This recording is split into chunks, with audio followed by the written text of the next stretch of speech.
नमस्कार साथियों, मैं एस्ट्रोलॉजर देवेश गोस्वामी आप सभी का स्वागत करता हूं। और हम इस अंक में बात करेंगे जन्म कुंडली में सरकारी नौकरी के जो योग रह गए थे और जो अन्य व्यवसाय के योग बन सकते हैं हमारी जन्म कुंडली से, हम ये अंतिम पार्ट में चर्चा करेंगे। इसके बाद के हम जो पार्ट बनाएंगे उसमें हम विधिवत अलग अलग स्ट्रीम जैसे कि इंजीनियरिंग हो गया, डॉक्टरी हो गया, आपका आर्ट हो गया, आपके सिनेमैटिक एरिया हो गया, इन सभी क्षेत्रों का हम अलग अलग वीडियो बनाएंगे जिसमें हम एक व्यवसाय का विधिवत विवेचन करेंगे। तो चलिए शुरू करते हैं। हम अपने इस लास्ट वीडियो में सारी बातों को कंप्लीट करेंगे। देखिए, जो बातें रह गई थी कि आप पिछले वीडियो में जैसे आपने समझा कि भाव भावेश और ग्रहों का जो बल होता है, किस प्रकार से दूसरे पांचवें का बल, छठे दसवें का संबंध, छठे ग्यारहवें और छठे दूसरे का संबंध हमें सरकारी नौकरी देने में सक्षम होता है। अब जो बातें रह गई थी आप उसको भी समझ लें। हमारे चार्ट में सूर्य बली है या कमजोर है, हमें इसका आकलन करना होगा। एक बात और रह गई है, बली चंद्रमा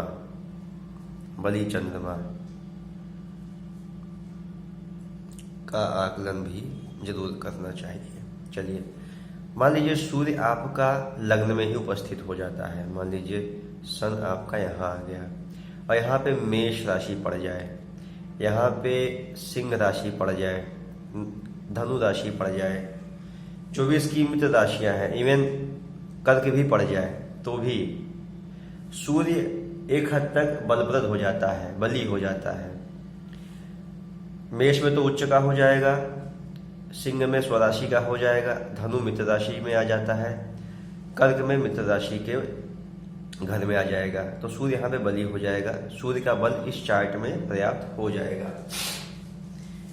अगर सूर्य मान लीजिए छठे भाव में आ जाता है और सेम कंडीशन राशियां मान लीजिए यही हो 1, 5, 9, 4 और सन यहाँ पे आ जाए, तो भी सन को बल प्राप्त होगा, क्योंकि ये छठा साइन होता है आपके शत्रुओं का, ऋण का, रोग का, दैनिक दिनचर्या का, आपके कर्मों का, आपके कर्म के भाग्य का। तो सन का यहाँ पे होना आपको शत्रुओं पे विजय दिलाने लायक स्थिति पैदा कर देता है, आपको कंपटीशन में लगातार फोकस्ड बनाए रखने का काम करता है।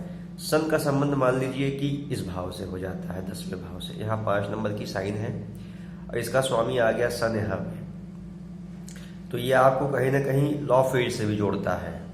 इसके ये भी मैं आगे बताऊंगा कि लॉ फील्ड से जुड़ने वाले क्या योग होते हैं, क्योंकि 10वें का स्वामी आ गया छठे में, कर्म का स्वामी आ गया विवाद के घर में, तो आप ऐसे कर्म करेंगे जहां से विवादों का निस्तारण हो। मैं एक योग बता रहा हूँ कि सिर्फ ये एक सिंपल सा योग बता रहा हूँ, और भी बातें इसमें ऐड होती हैं। सैटर्न वीनस का भी इसमें कॉम्बिनेशन देखने में आता है, वो बातें भी।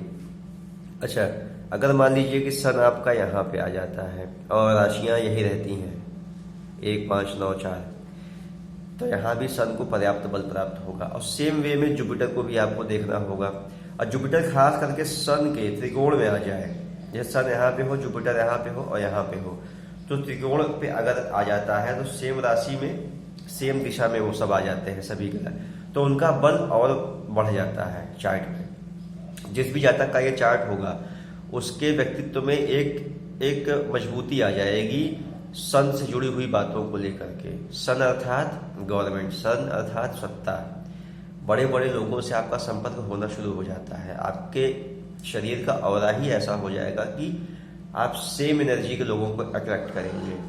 बड़े बड़े नेता, राजनेता, प्रशासक आपके मित्र बनेंगे। और जुपिटर इन्वॉल्व हो जाए तो उसमें शुभता आ जाती है, शुभता आ जाएगी प्लस भाग्य का भी साथ मिल जाता है। अब देखिए, सबसे महत्वपूर्ण बात, आप इस चीज का विशेष ध्यान दीजिएगा, 2, 6, 10 में इन ग्रहों का बल अवश्य चेक कीजिएगा। अब आते हैं हम चंद्रमा पे। चंद्रमा के लिए सबसे महत्वपूर्ण बात जो होती है, अगर छठे भाव को छोड़ दिया जाए और 8वें का एक हद तक, मैं समझता हूँ 25% ही यहाँ भी चंद्रमा यहाँ भी उपस्थित हो चल जाएगा, यहाँ पे भी 25% तक लागू हो सकता है, लेकिन यहाँ पे नहीं होना चाहिए, क्योंकि यहाँ का 12वें घर का चंद्रमा काफ़ी निर्बल हो जाता है और काफ़ी कमज़ोर माना जाएगा। अगर शत्रु राशि में आ जाता है, शत्रु ग्रहों के दृष्टि में आ जाता है, तो चंद्रमा बहुत निर्बल हो जाता है। देखना बस ये है आपको कि चंद्रमा की डिग्री कितनी है। चंद्रमा की डिग्री अगर 4 डिग्री से 18 डिग्री के बीच की हो, और अगर वृषभ राशि का है तो 2 डिग्री से लेकर के 18 डिग्री के बीच तक का चंद्रमा हो, आपको पर्याप्त बल देगा। वो जिस भी भाव में उपस्थित हो, आप अपने चार्ट में देख लो चंद्रमा किस भाव में उपस्थित है, कितने डिग्री पे है, और उसके मित्र राशियां पढ़नी चाहिए। देखिए चंद्रमा की मित्र राशियां क्या क्या होती हैं। मेष राशि, सिंह राशि, स्वराशि, वृषभ में उच्च का हो जाता है चंद्रमा, याद रखें, और धनु में भी। धनु में पर्याप्त इसको बल मिलता है, इसको मजबूती मिल जाती है। अगर चंद्रमा कहीं ना कहीं बुध से युति कर ले, मान लीजिए कि चंद्रमा यहाँ पे है, मून यहाँ पे है, और ये बुध से, मरकरी से, सन के पीछे ही आगे पीछे मरकरी पाया जाता है, अगर मरकरी से कहीं दृष्टि संबंध बना ले और इन दोनों ग्रहों पे कोई विशेष पाप ग्रहों की दृष्टि ना पड़ रही हो, राहु केतु का विशेष प्रभाव ना हो, तो आपका मन का कारक चंद्रमा, बुद्धि का कारक मरकरी, दोनों बली हो जाते हैं, दोनों आपस में एक दूसरे से संबंध बना लेते हैं, तो आपका मन बहुत मजबूत हो जाएगा। हमें कुंडली में ग्रहों की स्ट्रेंथ ही देखनी होती है। हमें स्ट्रेंथ देखना है कि हमें उस व्यक्तित्व में कितना बल है। हमें अंततः यही चेक करना होता है उस व्यक्तित्व में कितना बल है कि वो अपने लक्ष्य को प्राप्त कर सकेगा। बाकी योग तो बहुत आसान होते हैं देखने। योग तो आसान का मतलब यह है कि आपको योग देखना आना चाहिए, वरना आसान तो खैर कुछ भी नहीं होता है। योग देखना आना चाहिए, योगों को मिलाना आना चाहिए, राशियों का भावों से संबंध बनाना आना चाहिए। क्षमा कीजिएगा। तो ये भी आपने देखा, चंद्रमा अगर 5वें भाव में आ जाता है, और 5वें भाव में अगर चंद्रमा आ जाए और वृषभ राशि में पड़ जाए, 2 नंबर की राशि, बहुत बहुत उत्तम होता है। या इनमें से कोई राशि पड़ जाए तो भी बहुत उत्तम होता है। अपनी उच्च की राशि में बहुत उत्तम पाया जाता है चंद्रमा आपका अगर 6ठे में भी आ जाए और राशि उसकी सपोर्ट करनी चाहिए। चंद्रमा के लिए सबसे महत्वपूर्ण बात यह रहेगी उसकी राशि सपोर्ट करनी चाहिए। भाव भी सपोर्ट करे प्लस राशि सबसे महत्वपूर्ण होती है चंद्रमा के लिए। चंद्रमा आपका मन होता है, आपके मन पे किस प्रकार के राशियों का प्रभाव है। देखिए यहाँ पे मैंने कर्क राशि लिख तो दिया है, लेकिन कर्क राशि का प्रभाव बहुत अधिक चंद्रमा पे नहीं होना चाहिए। ये तभी काम करेगा, इसके मैं डेप्थ में बता रहा हूँ। जैसे मान लीजिए कि चंद्रमा यहाँ पे है कर्क राशि में, तो अब क्या है कि कर्क राशि होता है फ्लक्चुएशन की साइन होती है, वो बहुत इमोशनल साइन होती है। तो व्यक्ति को बहुत इमोशनल भी नहीं बनना है, प्रशासक बहुत इमोशनल नहीं बन सकता। इसके लिए बहुत आवश्यक हो जाता है कहीं से भी सन की दृष्टि इस पर पड़ जाए, या चौथे दृष्टि से मंगल इसको देख रहा हो, या 9वीं दृष्टि से गुरु देख ले कहीं से भी, तो चंद्रमा में कहीं ना कहीं शुभता आ जाएगी।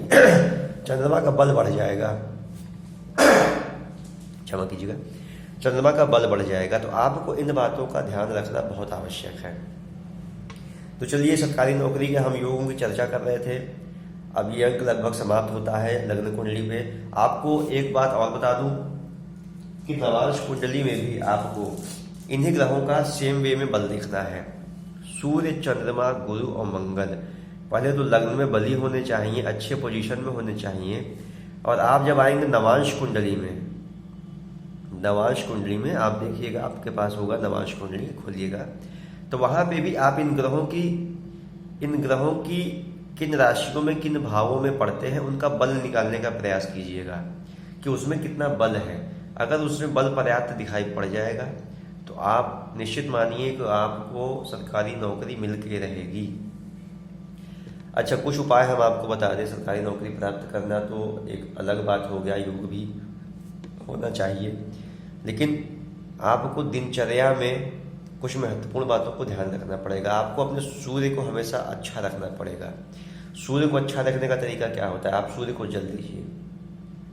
आप जो बहुत लोगों को आदत होती है कि थूकने की या खाने में नमक अत्यधिक खाने की, तो इन प्रकार की बातों को आप अवॉइड कीजिएगा। खाने में सामान्य सा नमक खाइए, नॉर्मल खाइए, कम से कम खाइए, नमक की मात्रा ज़्यादा मत कीजिए अपने अंदर। ताकि सूर्य का जो तत्व है वो आपके, ये आपका शरीर है, ये ब्रह्मांड ही नहीं, आपका शरीर भी है जिस वक्त आप उत्पन्न हुए हैं।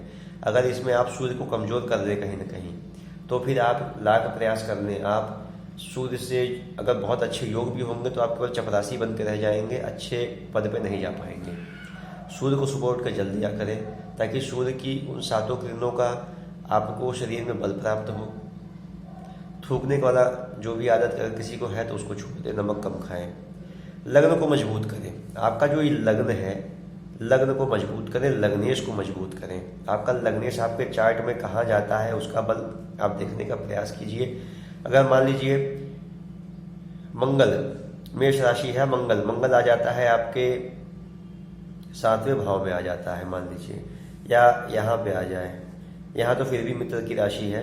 अगर 4थे भाव में अगर मंगल आ जाए तो मंगल कहीं ना कहीं अपने दुश्मन नहीं है, ये कर्क राशि में आ जाता है। ये कर्क राशि नीच की राशि कही जाती है मंगल की, क्योंकि कोई भी पावरफुल व्यक्ति बहुत इमोशनल नहीं हो सकता। एक सेना का सेनापति बहुत इमोशनल नहीं हो सकता, वरना उसके पराक्रम का व्यय हो जाएगा। इसलिए मंगल यहाँ नीच का हो जाएगा। अगर इस प्रकार के योग आपके चार्ट में होंगे तो कहीं ना कहीं आपको प्रशासक बनने में समस्या उत्पन्न करेगा ये योग। इसलिए तत्वों का ध्यान रखना बहुत जरूरी है। आपको अपने लग्न को मजबूत करना है, लग्नेश को मजबूत करना है। उसके कुछ उपाय होते हैं जो आपके चार्ट को देखने के बाद समझ में आते हैं। उससे जुड़े हुए आपको नग पहनने चाहिए। जैसे कि मेष राशि अगर कमजोर पड़ रही है कहीं तो आपको मूंगा पहनना चाहिए। सिंह राशि कमजोर पड़े तो आपको माणिक्य पहनना चाहिए। इसी प्रकार से पुखराज, अन्य चीजें होती हैं वो आपके ग्रहों के बल के हिसाब से ही आपको पहनना चाहिए, समझना चाहिए। और उसका एक पूरा विज्ञान है। मैं आने वाले वीडियो में उन पर भी वीडियो बनाने वाला हूँ, आप उसको भी देखिएगा। हमारे चैनल को आप सब्सक्राइब कीजिएगा, लाइक भी कीजिएगा और शेयर भी कीजिएगा, और बने रहिएगा हमारे साथ। हम आपको बताते रहेंगे आने वाली बातों को। अच्छा, दिनचर्या को भी आपको संतुलित करना पड़ेगा। दिनचर्या से संबंधित मैं एक वीडियो बनाने वाला हूँ कि आखिर दिनचर्या हमारे जीवन में इतना महत्वपूर्ण क्यों होता है और हमारे चार्ट में किस प्रकार से काम करता है ये।